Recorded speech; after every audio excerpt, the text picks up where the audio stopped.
శతమానం భవతి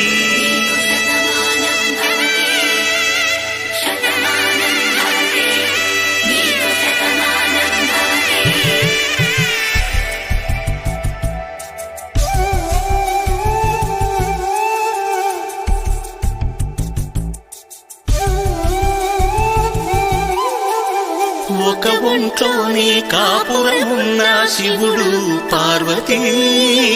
శతమానం భవతి తనువులు రెండు తామొకటైన సీతారాములకి శతమానం భవతి ఒక ఒంట్లోనే కాపురమున్న శివుడు పార్వతీ శతమానం భవతి